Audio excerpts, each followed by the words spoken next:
નમસ્તે વિદ્યાર્થી મિત્રો, ધોરણ 3 વિષય આસપાસ એમાં આપણે આજે શું ભણશું તો કે લીમડા વિશે ભણશું। લીમડો ક્યાં ક્યાં ઉપયોગી છે, એના પાન કેવા હોય છે, શરીર માટે કેવો હોય છે, એ આપણે બધું જોઈશું। તો ચિત્રમાં તમે જોઈ શકો છો, શેનું ચિત્ર છે તો કે લીમડાનું। તો ચાલો આપણે એના વિશે વાક્ય જોઈએ।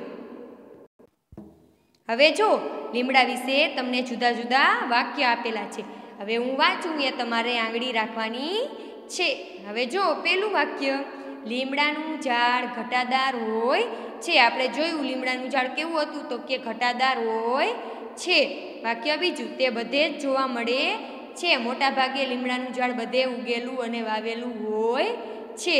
ત્યાર પછી ત્રીજું વાક્ય, લીમડો સરળતાથી ઉછેરી શકાય છે। લીમડો રહ્યો એને ઉછેર થવામાં વાર લાગતી નથી, એને ખાતર કે પાણી વધુ આપવું પડતું નથી, તે સરળતાથી ઉછેરી શકાય છે। ત્યાર પછી ચોથું વાક્ય, તેને ઉધઈ લાગતી નથી। ઉધઈ તમે જોઈ હશે, આપણે ઘરનું લાકડું હોય એ કેટલી વખત ખાઈ જાય છે, ખબર છે એને શું કહેવાય તો કે ઉધઈ, એ લીમડાને લાગતી નથી।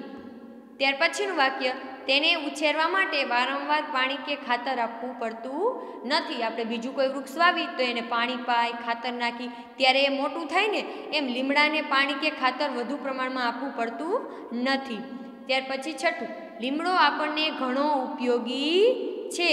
ક્યાં ક્યાં ઉપયોગી હોય તો કે દવા બનાવવા થાય, ઔષધિ આપણે બનાવીને એમાં પણ લીમડાનો ઉપયોગ થાય છે। ત્યાર પછી લીમડાની ઘટાદાર છાયામાં બેસવાથી આપણને ઠંડક મળે છે। હવે તમે લીમડાનું ઝાડ હોય એની નીચે બેસો, બહુ ઘટાદાર હોય એટલે એની નીચે તમે બેસો એટલે શું થાય તો કે ઠંડી ઠંડી હવા આવે છે, અહીંયા બેસવાની મજા આવે છે। ત્યાર પછી આઠમું, લીમડાના લાકડામાંથી ઘરનું રાચર ચીલું બને છે। રાચર ચીલું એટલે કે આપણે જેના ઘરે ગામડે ચૂલા હોય એને ખબર હશે કે એનો બર્તન તરીકે પણ ઉપયોગ કરી શકાય છે। ત્યાર પછીનું વાક્ય, લીમડાના પાનનો ધુમાડો કરવાથી મચ્છર ઓછા થાય છે। હવે તમે લીમડાના પાનનો ધુમાડો કરો ને એટલે ધુમાડામાં મચ્છર શું થાય તો કે ઉડી જાય, એટલે કે ઓછા થઈ જાય છે। ત્યાર પછીનું વાક્ય, લીમડાના ફૂલનો રસ પીવાથી શરીર નિરોગી રહે છે। હવે લીમડો હોય એમાં ઉપર જોજો સફેદ કલરના ફૂલ આવે છે, હવે એનો રસ તમે પીવો તો શરીર માટે શું છે તો કે નિરોગી છે, સ્વાસ્થ્ય માટે સારું છે। ત્યાર પછી 11મું વાક્ય, લીમડાનું દાંતણ દાંત અને શરીરની તંદુરસ્તી માટે ઉત્તમ છે। હવે આપણે લીમડાનું, આપણા દાદા અને દાદી હતા એ આપણી જેમ અત્યારની જેમ કોલગેટ વાપરતા નહીં, એ શેના દાંતણ કરતા તો કે લીમડાના જે ડાળી હોય એમાંથી દાંતણ કાપી અને એ દાંતણ કરતા હતા, જે તંદુરસ્તી માટે શું છે તો કે ઉત્તમ છે, શરીર માટે સ્વાસ્થ્ય માટે નિરોગી છે। ત્યાર પછીનું વાક્ય, લીમડો પંખીઓનું નિવાસસ્થાન છે। નિવાસસ્થાન એટલે કે પંખીઓનું ઘર છે। આપણે જેમ ઘરમાં રહીએ છીએ એમ પંખી ક્યાં રહીએ તો કે વૃક્ષ ઉપર રહીએ ને, તો લીમડો પંખીઓનું નિવાસસ્થાન છે। ત્યાર પછીનું વાક્ય, લીમડાના મૂળ જમીનનું ધોવાણ થતું અટકાવે છે। આપણે બહુ વરસાદ પડે ત્યારે શું થાય, જમીનનું ધોવાણ થઈ જાય છે ને, તો લીમડાના મૂળ છે એ ધોવાણ થતું અટકાવે છે। હવે આપણે લીમડા વિશે ભણી ગયા। હવે તમને વાક્ય લખવા આપું તો તમને આવડે ને, તો તમારે લીમડા વિશે બીજા 5 વાક્ય હોમવર્કમાં લખવાના છે અને પાકા પણ કરવાના છે। લખશો ને? સરસ। હવે આપણે બીજા કયા વૃક્ષ વિશે ભણશું તો કે વડ વિશે। જો તમે વડના પાન જોઈ શકો છો કે કેવા છે, એનો રંગ કેવો છે, કેવડા મોટા છે, જોઈ શકો છો ને। હવે આપણે વડનું બીજું ચિત્ર જોઈએ। હવે વડનું તમે આ ચિત્ર જુઓ, એમાં વડનું થડ કેવું છે તો કે એકદમ મોટું હોય છે અને જો એની નીચે લટકે છે એને શું કહેવાય તો કે વડવાઈ કહે છે। હવે એના પાંદડા જો એકદમ કેવા છે તો કે લીલા રંગના છે। હવે આપણે આના વિશે શું જોઈશું તો કે આના વિશે આપણે વાક્ય જોઈશું આગળ, કે ક્યાં ક્યાં ઉપયોગી છે, એનો કઈ રીતે ઉપયોગ કરવામાં આવે છે, એની વડવાઈનો શું થાય છે એ આપણે જોઈશું। હવે જો આપણે વડ વિશે વાક્ય જોઈએ, તમે આંગળી રાખજો, વાક્ય જ્યાં વાંચું ત્યાં તમારે આંગળી રાખવાની છે। વડ એક અંજીર વર્ગનું વૃક્ષ છે. વડ છે એ કેવા વર્ગનું વૃક્ષ છે? તો કે અંજીર વર્ગનું વૃક્ષ છે. ત્યાર પછી બીજું વાક્ય, વડના બીજ મોટા ભાગે ફળ ખાનારા પક્ષીઓ દ્વારા ફેલાય છે. વડના બીજ છે એ શેના વડે ફેલાય? તો કે ફળ ખાતા હોય પક્ષીઓ, જે તમારે ટેટા આવે, જોયા છે ગામડે જેને વડ હશે એને જોયા હશે, ઉપર ટેટા આવે એમાંથી જે બીજ ખરે એના દ્વારા એના બીજ, વડના બીજ ફેલાય છે.